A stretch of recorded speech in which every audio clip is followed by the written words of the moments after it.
Hey there, just a little update on my 2020 Ghost SLAMR X5.9. This is a follow-up to a video I posted a week or two ago, namely about the interference between the chain wheel and the rear derailleur cable.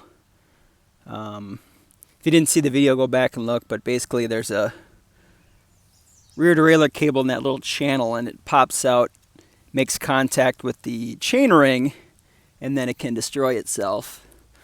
So I tried tape, some Gorilla Tape, zip ties. Nothing was really good. My latest thing though, I found this wraparound heat shrink tubing, Shrink and Repair brand XL.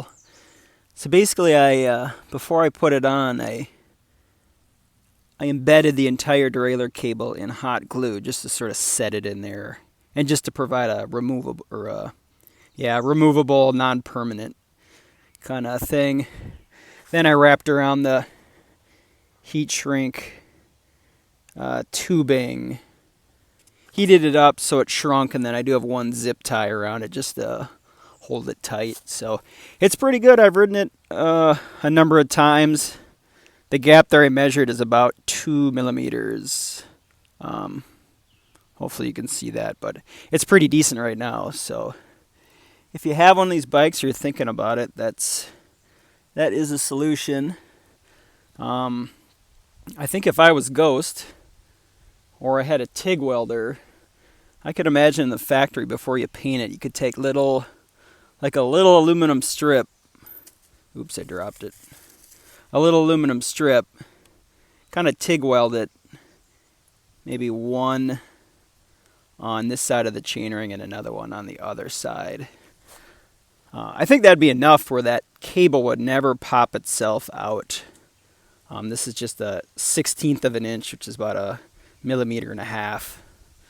So I don't have a TIG welder. I don't have any way to weld aluminum. So this is my solution for now. Like I said, I've ridden it this way a few times, 3, 4, maybe 5 times, and it's been just fine. So I'm just noticing some of this abrasion here already. So I don't think it's going to last forever, but this one package is enough to probably apply this a couple times a year for a few years. So that should get me through for now. So that's it. That's the update. I'll let you know if I come up with anything better. So, I also talked about the dropper and the seat in the last video. The specs in REI said it'd come with an ergon. It came with this XLC brand.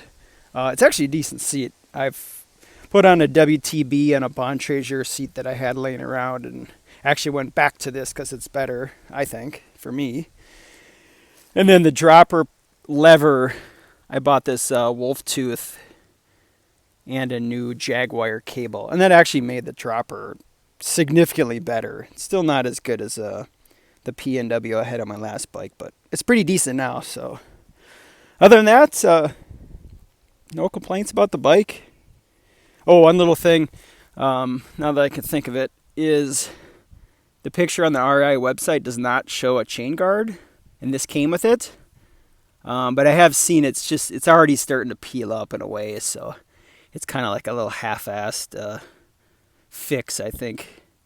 You know, you look at a nicer, like a Santa Cruz or a Trek or you name it, and they've got that nice custom molded, almost like a rigid plastic that custom fits around the chainstay, and this looks like it's just kind of added on after the fact. So I might just do a wraparound neoprene, lizard skin, or whatever brand they have. So that's it so far though. Good bike. I've had fun on it. So just some little faults you got to figure out though to get around it. So all right, see ya.